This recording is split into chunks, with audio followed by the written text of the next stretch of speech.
I'm in the process of paying off $100,000 worth of debt, and I've been doing a lot of saving and budgeting and really working on my financial literacy, and that's all wonderful. I've made some really great progress, but unfortunately the reality is that I just need to be making more money. So today we're starting a new series called Reselling My Way Out of $100,000 worth of debt. I am going to be selling my own and thrifted items on sites like Poshmark, eBay, Mercari.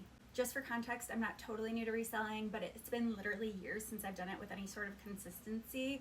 I'm an ICU nurse, and when I was in nursing school, I used reselling to pay my bills instead of having to balance a traditional job and my hefty class schedule. I used to do a ton of sourcing at the Goodwill bins when we lived in South Carolina, but since moving to St. Louis, I've been a little bit nervous about going to the St. Louis bins. But this week, I finally bit the bullet and I did it, and it wasn't nearly as bad as I thought it was going to be. All that to say, I have a Goodwill bins haul of things to sell online to make profit to help pay off my $100,000 worth of debt. Before we jump in, let's talk cost of goods. In total, I spent $48.07 on this Goodwill binge trip. I got a mixture of women's and children's clothing. I plan to make individual listings for the women's clothing, and then as for the kids stuff, I'm going to make separate bins for each size range, and then as I collect things of the same size that go nicely together, I'll make little lots of clothing. That being said, I'm only going to count the individual women's items towards my total cost of goods, making the children's clothes and then anything that I decide to keep for like myself or my family free, which is reseller math.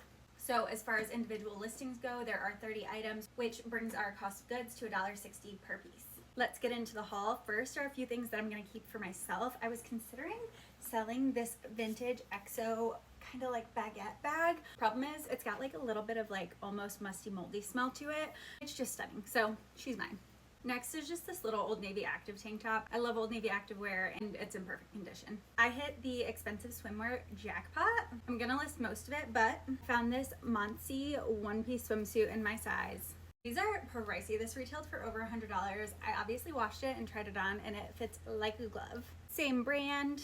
Just a cute little crochet swimsuit top. Getting into the stuff we're selling. First is this gorgeous line and dot houndstooth blazer. I looked it up and they're selling it on Revolve. Super basic, but these JGL Pima cotton basics have quite a following. This new with tags Promessa floral dress. This would be so cute with a pair of knee-high boots for fall. I need to lint roll and sweater shape these a little bit, but they are a pair of equestrian pants from the brand Iridian. These retail for over $100. Not everyone's cup of tea, but I really love selling career wear. This is a Calvin Klein shirt. Really pretty ruching detail down the front.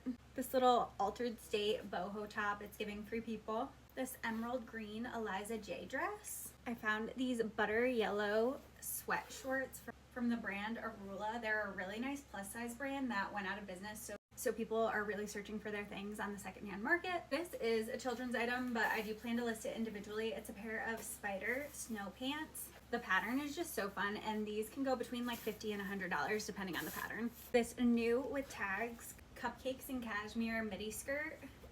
Really pretty buttons up the side. Found this matching Old Navy waffle knit set. It came with these joggers and this cropped long sleeves. I told you guys I hit the jackpot on high-end swimsuits. These are gonna be a little bit harder to show you just holding them up, but I'm gonna take pictures of them on mannequins. This is the brand Skatey. These retail for over $100. This We Wore What swimsuit, over $100. Another We Wore What swimsuit. A third We Wore What bikini. This one is my favorite. It is a butterfly print Frankie's bikini. A little Nike beanie. This fun velvet Zara top with these awesome tassels. This Prana activewear dress, super cute.